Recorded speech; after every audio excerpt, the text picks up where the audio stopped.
Unacademy. Let's crack it.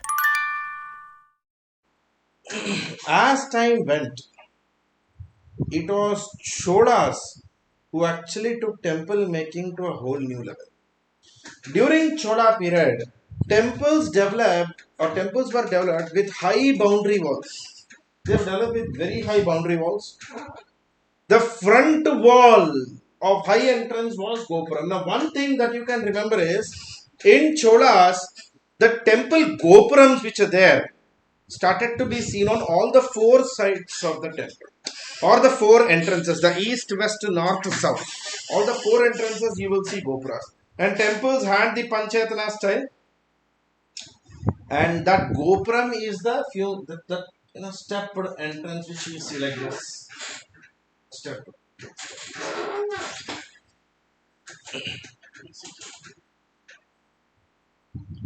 Assembly hall or mandapas were also there in the Chola period. And these mandapas, Chola period, the mandapas were very, very important. They were pillared halls. And Cholas also started the practice of sculptural carvings near the Garbhagriha.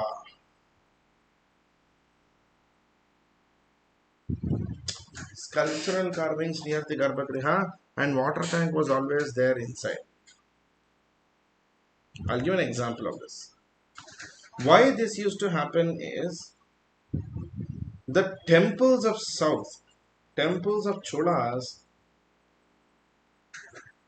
were religious centers.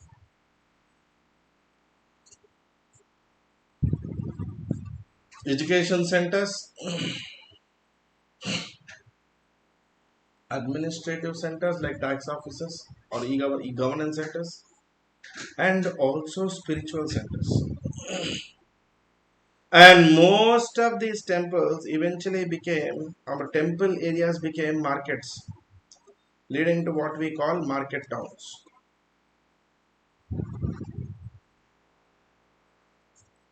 Now, this is a standard feature that you see in South.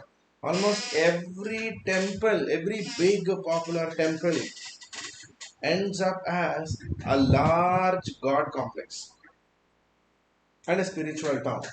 Now that may be Kanchipuram, that may be Tirupati, that may be Mahabalipuram, that may be Chidambaram, that may be the Kanji, Tiruchendur, Srirangam, every place that you see in south, most of these are centered around a god or a godly temple.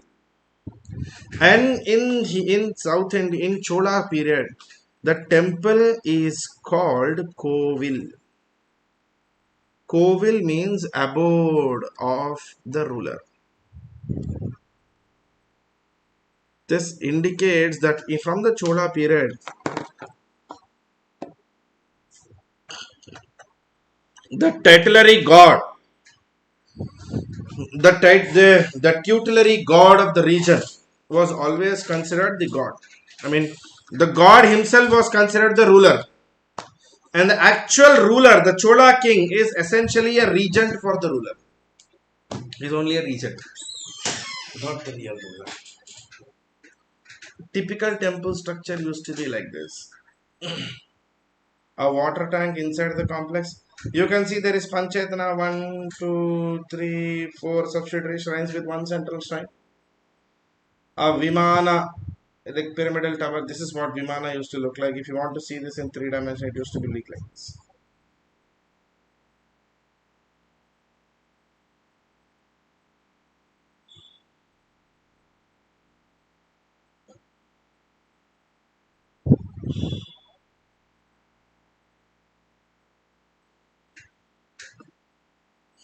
This is Vimana. Vimana is always on top of Garbhagriha.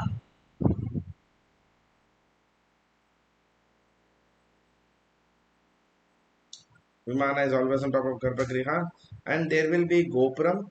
If eastern entrance, there will be Gopuram here, Gopuram here, Gopuram here. In Chola period, we see Gopurams on all the four entrances. The temples used to work as a lot of things. Yes, treasury. Rather than calling it a bank, you can call it a treasury. The temples were actually even acting as treasury for the kingdom.